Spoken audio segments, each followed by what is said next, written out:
Okay guys, no, welcome back na naman dito sa ating channel Pinoy Tech Spot. And for today guys, no, meron akong ituturo sa inyo about kung paano kumuha ng BMBE Certificate of Authority.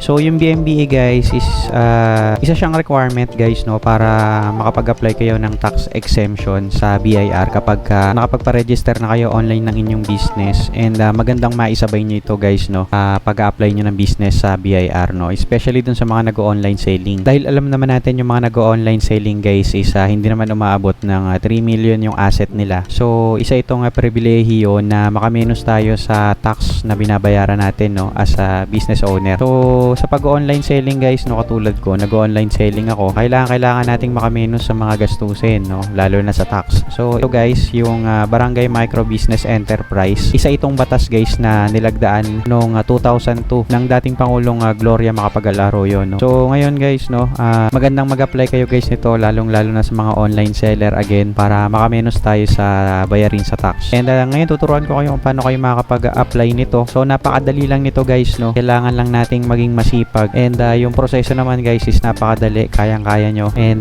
walang maraming requirements na kailangan, no. Konti lang yung requirements na kailangan. Okay guys, na-proceed na tayo. So mag-visit kayo guys, no, dun sa website ni DTI. So ang website name is bmbe.dti.gov.ph.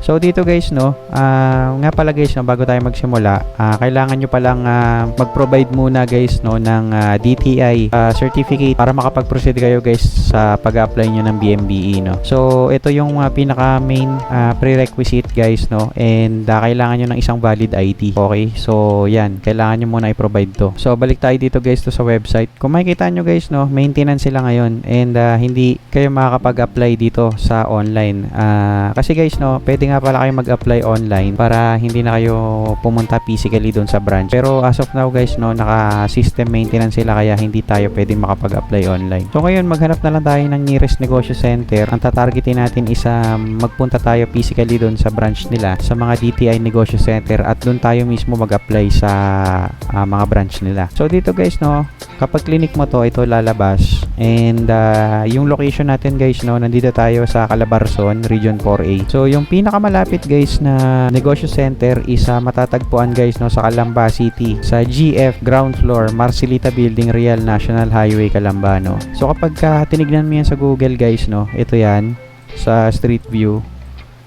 So ito yung Marcelita Building, ito yung nakalagay dyan, yan, Marcelita Building, ito yon.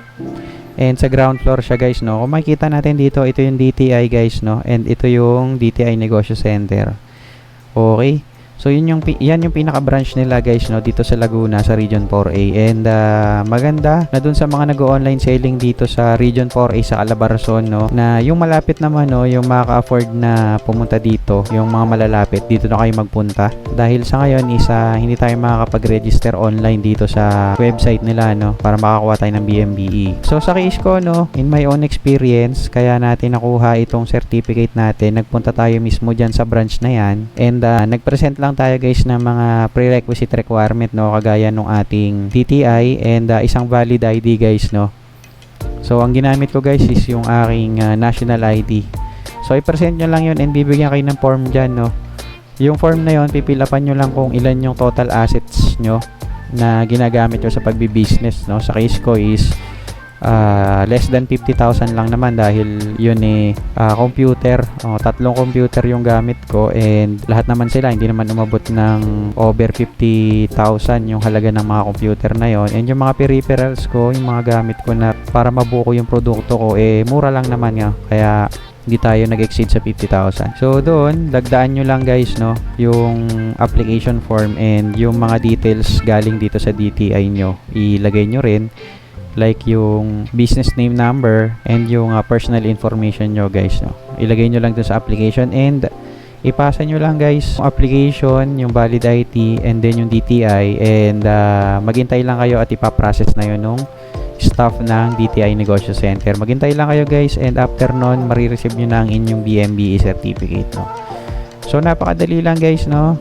All in all, dalawang requirements lang, isang DTI certificate para sa name ng inyong business and isang valid ID lang guys, no. So ito, nakuha ko na siya and successfully na ipasa ko na rin yan during registration ko ng aking business, no, sa BIR. And hopefully guys, no, lumitaw na yung income tax exemption natin dun sa certificate of registration natin, kasi malalaman natin yun kapag nakuha na natin ang COR natin. And hindi pa natin nakukuha ang ating COR, and mag-update na lang ako sa inyo sa next video guys, no. So yun lang guys, no, sana natulungan ko kayo and nabigyan ko kayo ng knowledge about dito, and yun lang. And wag nyo kalimutan mag-like and subscribe, and maraming salamat.